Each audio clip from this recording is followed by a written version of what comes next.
News 7 Rajasthan देख रहे सभी दर्शकों को मेरा नमस्कार। और इस वक्त हमारे सामने स्क्रीन पर नजर आ रहे हैं भाजपा के जो जिला अध्यक्ष हैं सुशील दीक्षित जी, वो और कल जो नवनिर्वाचित प्रदेश अध्यक्ष है सीपी जोशी, उनका कल शपथ ग्रहण समारोह जयपुर में है। इसको लेकर के क्या कुछ तैयारियां की है और क्या कुछ अपील सुशील जी कर रहे हैं अपने कार्यकर्ताओं से, क्या कहना चाहेंगे सर कल के शपथ ग्रहण समारोह को लेकर के? नमस्कार अजय जी, आपके माध्यम से सभी दर्शकों को मेरा बहुत बहुत नमस्कार और रामनवमी के आने वाले पर्व के लिए आप सभी को अग्रिम बधाई।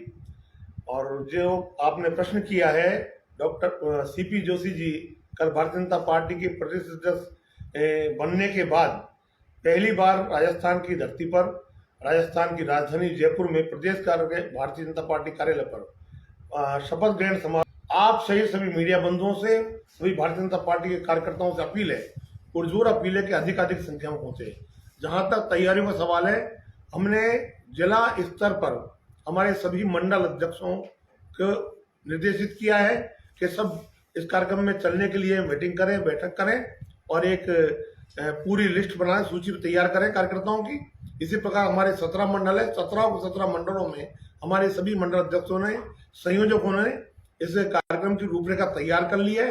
और आज उस कार्यक्रम के तहत ही गंगापुर विधानसभा के हमने चारों मंडलों की एक शानदार बड़ी बैठक लेकर के इस कार्यक्रम की रूपरेखा तैयार करी है। और सारे कार्यकर्ता हमारे लगभग पूरे जिले से कल सुबह 8:30 बजे से लेके 8 बजे, 9 बजे, 9:30 बजे तक सब अपने गंतव्य स्थल से निकलेंगे। दूरी के हिसाब से जो लोग बावनवास में रहते हैं, जो वहाँ रहते हैं, उन लोगों को हमने 8:30, 9 बजे का टाइम दिया है। गंगापुर विधानसभा से लोग लगभग 9 बजे के करीब निकलेंगे। सवाई माधोपुर से के कार्यकर्ता भी हमारे लगभग 8:30, 9 बजे निकलेंगे। ऐसे हमारे कार्यकर्ता सब सुबह 9 बजे से पहले हमारे सभी कार्यकर्ता जयपुर की ओर कूच करेंगे और भारी संख्या में अपनी उपस्थिति दर्ज कराएंगे। अच्छा, एक चीज और है, आप जिला अध्यक्ष हैं भाजपा के और जिले की सौगात गंगापुर सिटी को भी मिली है, उसको लेकर के भी अभी तक कोई ऐसा वर्जन आपका नहीं आया कि आपने कोई शुभकामना दी हो या इस तरह का? नहीं, मैं जिले के लिए तो मैं शुभकामना जब दूंगा जब हमारा शहर या वास्तव में अभी जिला बन जाएगा। अभी जो ये घोषणा है, अभी धरती पर जो योजना तैयार होनी थी वो योजना अभी कंप्लीट नहीं है। इस घोषणा के पीछे जो राजनीतिक मंशा है वो सब आप सब उससे विदित है। आप ये देखिए, राम लुबाई जी जिनके नेतृत्व में एक कमेटी बनी थी रिपोर्ट देने के लिए, उन्होंने केवल मात्र 7 या 8 जिले बनाने के लिए एक रिपोर्ट दी थी। 7 या 8 जिलों बनाने की रिपोर्ट तैयार करने के लिए कहा था और वही उन्होंने रिपोर्ट तैयार करके भी दी थी। उसके बाद में एकदम 19 जिलों की घोषणा करना, ये माननीय हमारे राज्य के मुखिया जो हैं उनने किस हिसाब से किया है, क्या किया है, उन्होंने जो 4.5-5 साल तक अपनी सरकार को जिस तरह की बैसाखियों से चलाया है, उन बैसाखियों को मजबूत करने के लिए एक ये राजनीतिक पैंतरा खेला है। इसमें ज्यादा दम वाली बात नहीं है। आप जहां तक जिलों की बात है, मैं आपको बिल्कुल दावे के साथ कह सकता हूं, जिलों बनाने का सपना गंगापुर को भारतीय जनता पार्टी की सरकार के नेतृत्व में, जब भारतीय जनता पार्टी का विधायक गंगापुर से बन जाएगा, भारतीय जनता पार्टी की सरकार राजस्थान बन जाएगी 2023 में, निश्चित रूप से गंगापुर तभी जाकर के जिले के मूर्त रूप को धारण करेगा। नहीं, लेकिन अब अगर जिला बन जाता है, मूर्त रूप ले भी लेता है, अभी भी शक है क्या आपको गंगापुर के जिले बनने पर? बिल्कुल 7वें नंबर पे था लिस्ट में भी। ऐसी कहीं मेरी बात सुनिए, इस सरकार ने पूरे अब तक 18 से 19 तो प्रतियोगी परीक्षाएं ले ली। ठीक है। और प्रतियोगी परीक्षा लेकर के पेपर में आधा पेपर भी स्टूडेंट हमारे जो युवा हैं वो कर नहीं पाते, उससे पहले बाहर आकर पेपर लीक हो जाता है।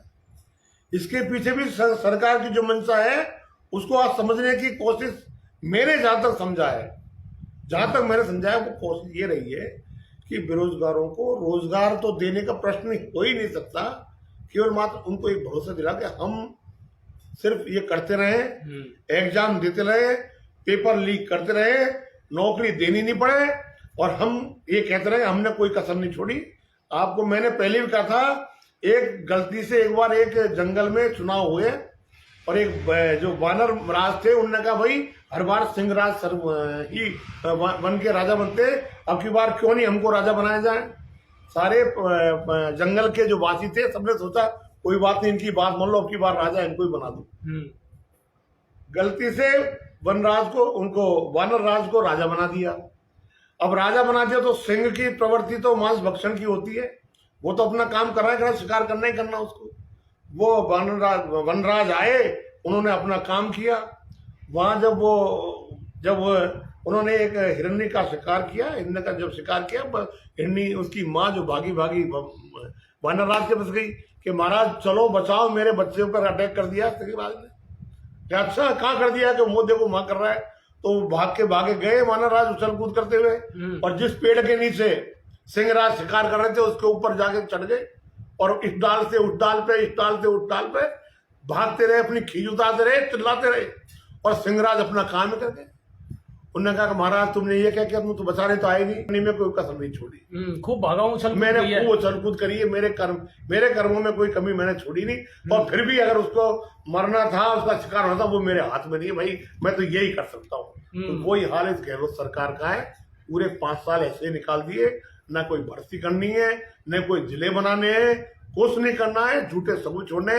अब तो मैं आपसे यही अपील करने चाह रहा हूँ, कल हमारे यशस्वी प्रदेश अध्यक्ष सीपी जोशी जी जयपुर पधार रहे हैं, आप भी हमारे साथ, हमारे पूरे जिले की टीम के साथ, लगभग हमारे साथ में हमारे 1500 से 2000 कार्यकर्ता कल जयपुर भारतीय जनता पार्टी के प्रदेश कार्यालय पर माननीय अध्यक्ष जी के स्वागत समारोह में भाग लेने जा रहे हैं।